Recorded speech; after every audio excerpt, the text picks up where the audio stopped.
دو بہت اہم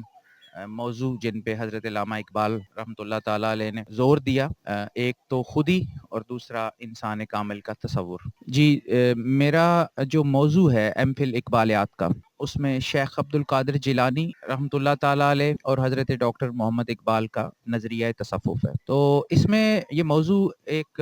نہایت اہمیت کا حامل اس لیے بھی ہے کہ حضرت ڈاکٹر علامہ محمد اقبال کی جو اسپرچول ایک ایفیلیشن تھی وہ سلسلہ قادریہ میں، آپ سلسلہ قادریہ میں بیعت بھی رکھتے تھے۔ اس ضمن میں آپ کا جو بنیادی طور پہ ایک جو حضرت شیخ عبد القادر جیلانی کی شخصیت کے ساتھ ایک تعلق بھی ہے، آپ کی تحریروں میں ان کے ساتھ ایک بالہانہ عقیدت دیکھی جا سکتی ہے، اور آپ کے نزدیک حضرت شیخ عبد القادر جیلانی وہ تمام خصوصیات کے مالک ہیں جو کہ ایک مرد کامل میں حضرت اقبال دیکھنا چاہتے ہیں۔ یہی وجہ ہے کہ اقبال ان کو آئیڈیلائز کرتے ہیں اور اپنی تصور خودی اور انسان کامل کے تصور کے تناظر میں جب وہ بات کرتے ہیں تو وہ انہی شخصیات کو آئیڈیلائز کرتے ہیں۔ ہم آج حضرت علامہ محمد اقبال کے نظریہ خودی کو اس پہ چند کچھ میں اپنا اظہار خیال کرنا چاہوں گا۔ جب سے یہ نظریہ سامنے آیا ہے اس پہ کئی کتب منظر میں عام پر آ چکی ہیں، کئی مقالات لکھے جا چکے ہیں۔ فکر ہر کس بقدر ہمت اوست والی بات ہے کہ جو جس کے سمجھ میں آیا اس نے نظریہ خودی کے بارے میں بات کی۔ اسی حوالے سے میں خودی کے تناظر میں یہ کہنا چاہتا ہوں کہ خودی کا تصور اس کی اساس کیا ہے۔ تو حضرت اقبال نے جو خودی کے تصور میں جو اس کو بنیادی طور پہ جہاں سے یہ نظریہ اخذ کیا، یقینی طور پہ حضرت اقبال کا یہ دعویٰ بھی ہے کہ ور بحرفم غیر قرآن مضمر است، کہ میرے کلام میں غیر قرآن شامل نہیں ہے، تو یقیناً ماخذ تو قرآن ہی ہے، لیکن قرآن میں تصور خودی کی بات اور خودی کا تصور قرآن کی کس جو ہے وہ آیہ کریمہ پہ کھڑا ہے، میں آج آپ کو اس حوالے سے بتانا چاہ رہا ہوں کہ حضرت اقبال نے سورہ شورا کی ایک آیت ہے جس میں اللہ تعالیٰ فرماتے ہیں کہ اور بلا دیا جنہوں نے اللہ کو اور اللہ نے بلا دیا ان کو ان کے نفسوں سے۔ تو بنیادی طور پہ یہ وہ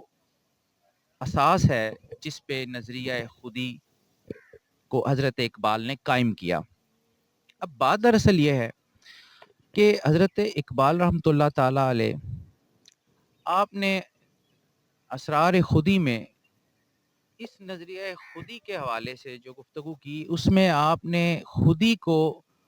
اس کی تربیت کے مراحل بیان کیے،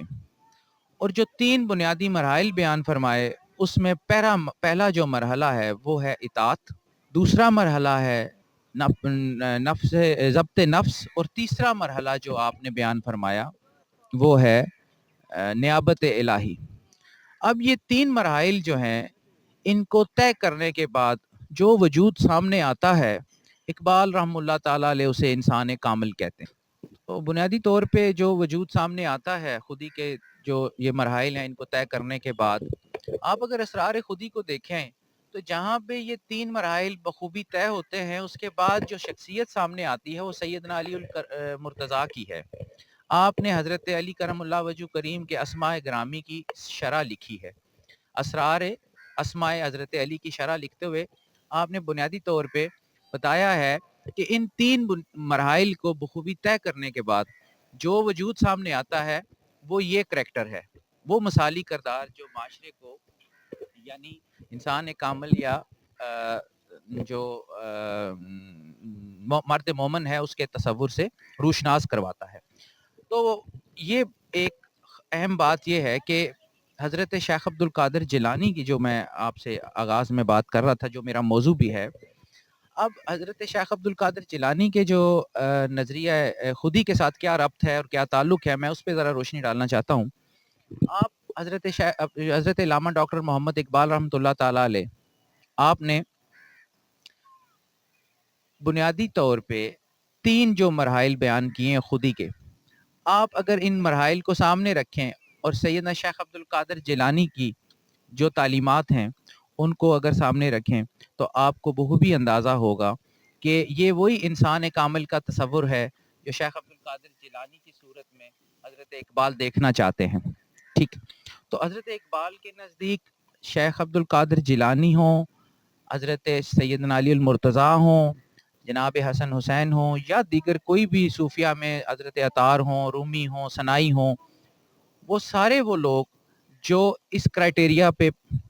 کو میٹ کرتے ہیں وہ انسان کامل کی ہی ایک صورت میں اقبال انہیں لیتے ہیں. تو یہ ایک اہم بات ہے کہ ہمارے ہاں بنیادی طور پہ ان چیزوں کو ہم شاید قرآن سے الگ یا کوئی اس طرح کی کوئی دیکھتے ہیں کہ شاید اس کا تعلق کوئی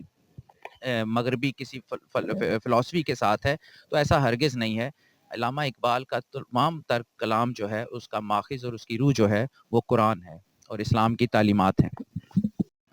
ہم مینار پاکستان کے سائے میں کھڑے آج حضرت ڈاکٹر علامہ محمد اقبال کے نظریہ خودی پر بات کریں گے کہ خودی کا تصور حضرت اقبال رحمۃ اللہ تعالیٰ علیہ کا اس کی اساس کیا ہے اور اس تصور خودی کے تحت کس طرح کا ایک فرد اس کا قیام عمل میں آتا ہے. تو معاشرے میں انسان اپنے کردار سے اس معاشرے کو ایک مثالی معاشرہ، ایک مہذب معاشرہ بناتا ہے. معاشرہ ایک مجرد تصور ہے اور انسان اس کا ایک کارآمد فرد جب تک نہ ہو معاشرہ محض ایک خیالی تصور بن کے رہ جاتا ہے. حضرت اقبال نے جہاں ایک مردہ قوم میں روح پھونکی اپنے کلام کے ذریعے، اپنی نثر کے ذریعے اور اپنے خطبات کے ذریعے، اسی طرح ڈاکٹر علامہ محمد اقبال نے جو تصور دیا خودی کا اور خودی کے مراحل جو کہ انہوں نے اسرار خودی میں بیان کیے، وہ کتاب ہر نوجوان کو، معاشرے کے ہر فرد کو، ہر مسلمان کو پڑھنی چاہیے، جس میں انسان کی تربیت کے وہ اہم مراحل بیان کیے گئے جن کے تحت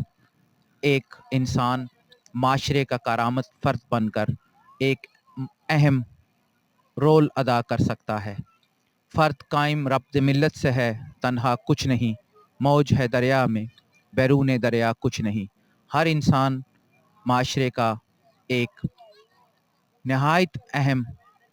پارٹ ہے، مگر ہم بنیادی طور پر جب اپنا فرض اور اس سے غفلت کرتے ہیں تو ڈیفینیٹلی ہم اپنا منصب جس پہ اللہ نے ہمیں انفرادی طور پہ قائم کیا ہے، رکھا ہے، ہمارے اندر جو صلاحیت رکھی ہے، ہم اس کو ضائع کر دیتے ہیں. حضرت اقبال کے نزدیک خودی ہر شے میں ہے. آپ فرماتے ہیں کہ ایک پتھر کی بھی خودی ہے اور ایک تنکے کی بھی. ایک پتھر اگر اٹھایا نہیں جاتا تو اس لیے کیونکہ اس کے اندر ایک قوت ہے. اسی طرح معاشرے میں انسان جو ہے وہ ایک کارآمد فرد ہے. اگر وہ اپنی صلاحیتوں کو بروئے کار لائے اور اپنے اللہ اور اس کے رسول کی اطاعت گزار ہو تو وہ ایک معاشرے میں مثالی کردار ادا کر سکتا ہے.